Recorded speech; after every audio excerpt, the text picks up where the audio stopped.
안녕하세요. 이제 어린이집 다니는 아이 하나를 둔 30대 여성입니다. 친정어머니의 도움을 받아 아이 키워가며 장사해서 돈 벌고 그렇게 살아요. 결혼 전에는 애는 엄마가 키우는 게 맞다고, 왜 친정어머니고 시어머니고 힘들게 하는지 모르겠다 생각했었는데 살아보니까 그게 그렇게 마음먹은 대로 안 되네요. 그러니까 사람이 겪어보기 전에 함부로 말을 하는 게 아닌가 봐요.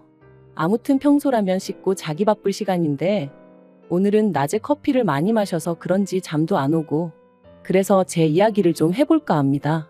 솔직히 자랑할 만한 이야기도 아니다 보니 어디 가서 말해본 적이 없는데 오늘은 왠지 하고 싶기도 하고요. 남편하고는 제 나이 딱 30이 되었을 때 친구의 소개로 만났어요. 친구가 어떤 마음으로 주선해준 소개팅인지는 모르겠지만 짐작컨대 대학 졸업 후에 소처럼 일만 하는 제가 안쓰러워 보였던 거 아닌가 싶어요. 아버지와 사별 후 혼자 힘으로 저를 키워주신 어머니께 하루라도 빨리 효도하고 싶은 마음밖에 없었거든요. 아무튼 친구의 성화로 소개를 받은 게 지금의 남편입니다.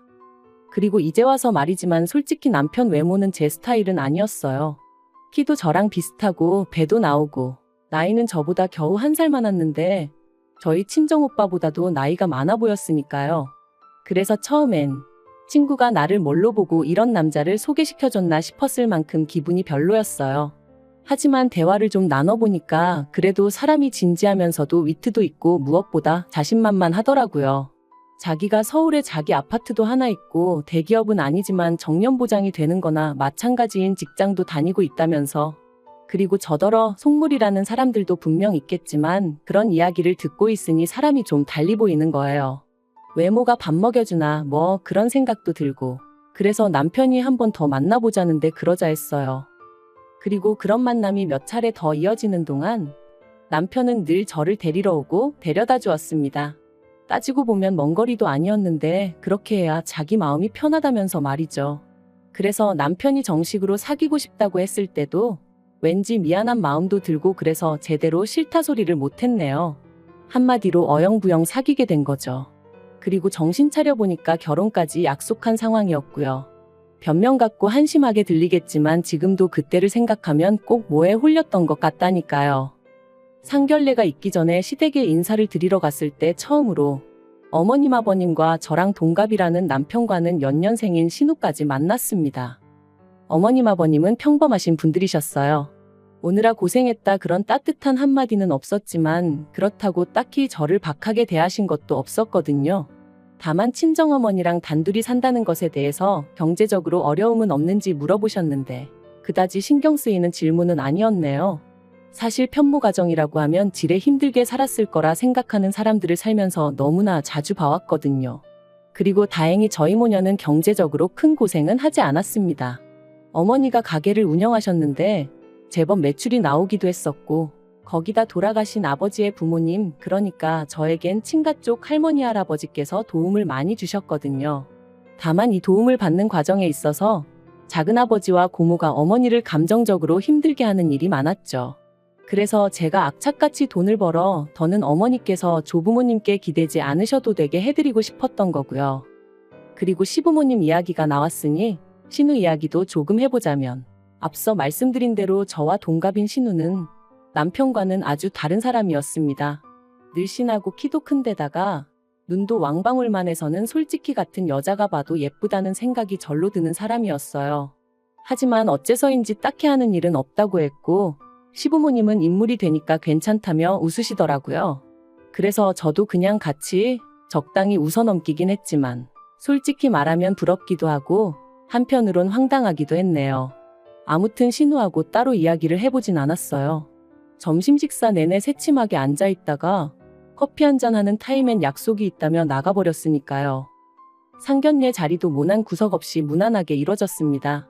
다만 남편이 아파트가 있었던 만큼 시부모님, 특히나 어머님의 어깨가 어찌나 으쓱하시던지 자기 아들 수준에 맞춰 걸맞는 혼수를 해왔으면 좋겠단 소리를 대놓고 몇 번이나 말씀하시더라고요. 게다가 저나 친정어머니 입장에선 처음부터 빈손으로 갈 생각도 없었는데 어머님이 요새 여자들은 개념이 어떻고 해대시니 솔직히 듣기가 좀 거북했어요. 하지만 그래도 좋은 일로 만난 날이었던 만큼 친정어머니께서 걱정 말라며 어머님을 맞춰드렸고, 그렇게 어머님은 저희에게 리스트랄지 견적서랄지 그런 종이 한 장을 건네셨습니다. 그런데 집에 와서 친정어머니랑 같이 살펴보니 그 중에는 무려 3천만 원 가까이 되는 소파도 있었어요. 아무리 남편이 집을 해오는 상황이긴 했지만 20평이 채 되지 않는 아파트였는데 그 안에 3천만 원짜리 6인용 소파라니 가당치도 않다 싶었습니다. 그리고 이 밖에도 100인치짜리 TV는 정말 어이가 없었죠. 그래서 남편에게 아무리 그래도 이건 아닌 것 같다 하니 어차피 이 아파트에서 좀 지내다가 애 낳으면 이사 가야 하고 그러면 그때 써도 되니까 미리 사둔다 생각하면 되지 않냐대요. 그래서 그런 생각이면 애 낳고 이사하고 이후에 사도 늦지 않는다니까. 그러면 그때도 저희 어머니가 사주시는 게 맞냐 그러더라고요. 그때 돼서 자기가 벌어온 돈으로 사게 되면 그건 제가 해오는 게 아니지 않냐면서. 그리고 저는 이때 솔직히 좀 당황스러웠어요. 비록 1년이 채 되지 않는 짧은 연애 기간이었지만 그래도 그동안 돈 앞에서는 쿨한 척 무심한 척 하던 사람이 그런 셈을 하며 그런 말을 할 줄은 몰랐거든요. 한편 그렇게 결혼을 했는데 결혼한 지 반년도 되지 않았던 그해 겨울 남편이 충격적인 소식을 전해왔습니다.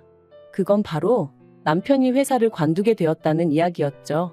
게다가 너무 놀란 제가 그게 무슨 소리냐고 공기관이나 마찬가지라 정년이 보장된다 하지 않았냐니까. 그게 사정이 그렇게 되었다며 얼버무리기만 하고 제대로 된 답을 해주지 않더라고요. 그리고 그제서야 저는 남편이 다닌다는 회사에 대해서 알아보기 시작했고 정말 꿈에도 생각하지 못한 사실을 알게 되었습니다.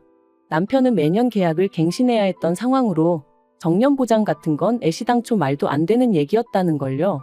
뿐만 아니라 어떻게 이런 터무니없는 거짓말을 한 거냐고 남편에게 따졌더니 남편이 한다는 말은 더 가관이었어요. 저한테 잘 보이고 싶은 마음에 해버린 선의의 거짓말이었다면서 저는 뭐 살면서 거짓말 한 적이 한 번도 없냐고 따져댔거든요. 남편에게 너무나 큰 배신감을 느꼈고 실망감이 이만저만이 아니었습니다. 그래서 저는 며칠의 고민 끝에 이 관계를 끝내겠다는 결심을 내렸죠.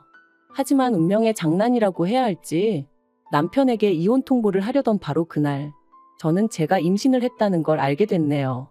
남편 일로 받게 된 스트레스 때문인지 컨디션이 영 좋지 않아 병원에 가려니까 회사 동료가 혹시 모르니 임신 테스트부터 해보라며 조언을 해줬거든요. 불타는 신혼이지 않냐면서 말이죠. 그리고 설마 싶었던 검사 결과는 2줄이었어요. 솔직히 지금도 아이에게 미안한 말이지만 그때 임신 소식을 확인하곤 기쁨보다는 당혹스러움이 컸습니다. 이혼을 결심한 마당에 아이라니 말 그대로 눈앞이 깜깜해진 기분이었죠. 결국 아이도 있고 남편도 남편대로 뒤늦게나마 미안하다 해오면서 이혼 이야기는 흐지부지 되었어요. 그리고 이후로는 출산 직전까지 일하고 첫돌까지 제 손으로 직접 아이를 키웠습니다. 그런데 육아휴직 끝나고 회사에 복귀했더니 제 자리는 이미 다른 사람이 차지하고 있었고 저는 터무니없는 곳으로 발령이 나대요. 너무 황당해서 이게 어떻게 된 일이냐고 나한테 왜 이러냐며 대표를 찾아가 따져도 봤지만 소용이 없었고요. 회사 일이라는 게 그때그때 상황에 따라 팀도 바뀔 수 있고 하던 일을 넘겨받을 수도 넘겨줘야 할 때도 있는 거라며 오히려 저를 아마추어 취급을 해대더라니까요. 그리고 결국 저는 그런 핍박을 3개월 정도 겪다가 회사에서 나왔습니다. 회사에선 실업급여는 탈 수 있게 도와주겠다며 저를 회유했고 저도 더는 체력적으로나 심리적으로 버틸 자신이 없었거든요. 하지만 회사를 관두면 나아질 줄 알았던 제 상황은 오히려 점점 더 나빠져만 갔습니다. 남들은 눈에 넣어도 아프지 않을 아이라고 표현하던데 저는 아이를 보고 있으면 어찌나 불안해지던지 그때의 저를 생각하면 정말 반쯤은 정신이 나가 있었던 것 같기도 해요. 그리고 결국 그런 제 꼴을 보다 못한 친정어머니께서 그러지 말고 저더러 어머님한테 한번 부탁을 해보라셨습니다. 당시 친정어머니는 가게 운영으로 외손자인 저희 아이를 봐줄 겨를이 없으셨지만 어머님은 이따금씩 취미생활로 장구를 치러 가시는 것 말고는 크게 바쁜 일이 없으셨거든요. 그러니 그런 어머님께 아이를 맡기고 저더러 무슨 일이라도 해보라는 말씀이셨죠. 하지만 사실 친정어머니께는 진작 말씀드리지 않아서 그렇지 저라고 왜 그 생각을 안 해봤겠어요. 회사를 관두는 건 정말 내키지 않아서 아닌 게 아니라 몇 번이나 부탁드려봤었는걸요. 매달리다시피 사정도 해봤고요. 그런데 어머님은 다 늙어서 내가 왜 그런 고생을 해야 하냐 하며 거절하셨습니다. 애는 엄마가 직접 키워야 한다면서 말이죠. 그리고 이 모든 상황을 알게 되신 친정어머니께서는 그럼 당신이 아이를 봐주겠다 하셨습니다. 다만 장사 잘 되는 가게를 정리하긴 아까우니 저더러 가게에 나가서 당신 대신 일을 하라셨죠. 친정어머니가 어떻게든 저를 도와주고자 하신 말씀인 걸 알았기에 알겠다 했습니다. 그런데 그때는 이 결정이 제 인생에 두고두고 영향을 끼치게 될 줄은 정말 몰랐네요. 얼떨결에 도맡게 된 가게 일은 생각보다 제 적성에 잘 맞았고 저는 회사 생활에서는 느끼지 못했던 자유와 성취감을 느낄 수 있었어요. 그리고 1년 정도 지났을 땐 친정어머니가 저에게 전적으로 맡겨주셨기 때문에 여러 가지 시스템을 도입해 볼 수 있었고 그러면서 수익은 더 좋아졌죠. 그러자 아이를 친정에 맡기고 겉으로 돈다며 못마땅해 하던 어머님도 더는 싫은 소리를 하지 않으셨습니다. 그도 그럴 것이 그렇게 번 돈으로 어머님한테도 잘해드렸거든요. 솔직히 아이 봐달라는 부탁을 매몰차게 거절하셨던 걸 생각하면 그러고 싶은 마음이 싹 사라지기도 여러 번이었지만 어쨌든 결과적으로는 일이 잘 풀렸으니 과거는 묻어두려는 마음이었어요. 그리고 그렇게 가게를 운영한 지 3년째 되던 해 저는 정식으로 친정어머니에게서 가게를 인수하기로 마음을 먹었습니다. 친정어머니에게는 평생 일구신 자산이나 다름이 없었고 그걸 제가 시쳇말로 날로 받고 싶지는 않았거든요. 그래서 최대한 시세에 가깝게 값을 치르겠다는 생각에 남편에게 대출 이야기를 꺼냈는데 남편이 정말 심하다 싶을 정도로 짜증을 내면서 무조건 안 된다고 하는 거예요. 기다리다 보면 어차피 저희 어머니 돌아가실 거고 그러면 자연히 제 거 될 건데 그걸 무슨 돈을 치르냐 하면서 말이죠. 그리고 그 말에 마음이 팍 상해버린 제가 무슨 말을 그렇게 하냐고 따지니 남편이 또다시 목소리를 높이며 아파트 담보로 대출받아서 친정으로 자기 돈을 빼돌리려는 심산이냐 어쩌냐 하는데 정말 기도 안 차더라고요.